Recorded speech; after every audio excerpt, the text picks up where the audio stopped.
A British RAF bomber was flying over occupied Europe when the aircraft suddenly came under attack. Smoke began pouring from the damaged plane as the crew struggled to keep it in the air. Moments later, the damaged bomber lost control and crashed into the German countryside. Flames and thick smoke rose from the wreckage as debris scattered across the field. Eric Williams survived the crash, but there was no time to escape. German soldiers quickly surrounded him, and the young RAF officer was taken prisoner. Williams was packed into a crowded German prison train with other captured airmen. Through the windows, they could only watch as their freedom disappeared. Eventually, Williams arrived at Stalag Luft III, a heavily guarded German prison camp surrounded by fences, watchtowers, and armed guards. Inside the camp, Williams carefully studied his surroundings. He watched the fences and guards, searching for even the smallest weakness he could use to escape. The enormous barbed wire fence seemed impossible to cross. Armed German guards watched from the towers, making every movement inside the camp dangerous. Then, Williams and Michael Codner began secretly discussing a plan. Inside their barracks, they quietly studied the problem and searched for a way out. Their solution was something nobody would suspect: a simple wooden gymnastics horse. They planned to use it near the camp perimeter as the perfect disguise. Every day, prisoners carried the wooden horse toward the fence and appeared to exercise around it. To the guards, it looked like an ordinary prison routine. But underneath that innocent-looking horse was something completely different. The prisoners had secretly created an entrance leading down into the ground. Williams crawled into the narrow tunnel and began digging through the sandy soil.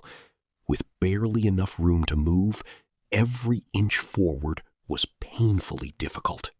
Soon, several prisoners were working together underground. They quietly dug deeper and farther while trying to make absolutely no sound.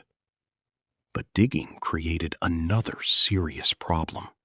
Every handful of sand had to disappear because one visible pile could expose the entire escape plan. The prisoners secretly carried the sand back into the camp and scattered it around different areas. They had to make the evidence look completely natural. At the same time, German guards continued inspecting the compound. Every suspicious movement brought the prisoners dangerously close to discovery.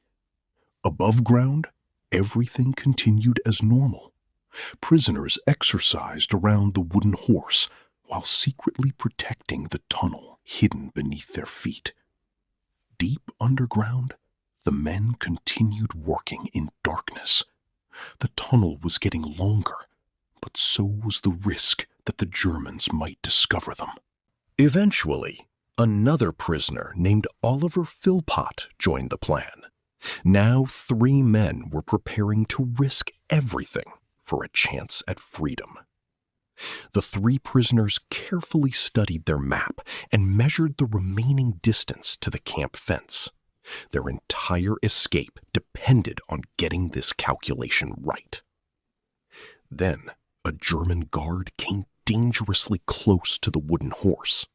For a moment, the prisoners had to remain completely still and hope their secret remained hidden. But the danger passed, and Williams continued digging late into the night. Exhausted and covered in dirt, he worked on the final section of the tunnel. On October 29th, 1943, the 3 men finally prepared to escape. They gathered their few belongings and waited for the right moment. Once again, the wooden horse was carried toward the camp perimeter. But this time, It wasn't just hiding their tunnel, it was hiding their final escape. Williams climbed into the hidden tunnel beneath the horse and disappeared underground. After months of planning, there was finally no turning back. Moments later, Williams, Codner, and Philpott emerged outside the camp. For the first time in months, there was no fence between them and freedom. They quickly disappeared into the darkness and moved through the surrounding forest. Every distant sound could have meant German soldiers were coming after them. Eventually, the three men separated. Traveling in smaller groups gave them a better chance of avoiding capture and reaching safety. Oliver Philpott disguised himself as a civilian businessman and entered a German railway station. He had to appear completely calm while soldiers moved around him. Meanwhile, Williams and Codner traveled by train, pretending to be ordinary civilians. Every moment inside the carriage carried the risk of discovery. Then, German soldiers began checking passengers and documents. Williams and Codner had to remain perfectly calm while the patrol moved through the train. After surviving the dangerous journey, Williams and Codner finally reached the Baltic coast. Ahead of them was one last obstacle, their journey to neutral Sweden. They carefully approached a Swedish ship waiting in the harbor. If they could get aboard without being discovered, freedom might finally be within reach. Once aboard, the two escapees hid inside a cramped part of the ship. They stayed silent and listened carefully for any sign that they had been discovered. The ship eventually sailed across the Baltic toward Sweden. After months of captivity, the two men were finally moving toward a country where the Germans could not reach them.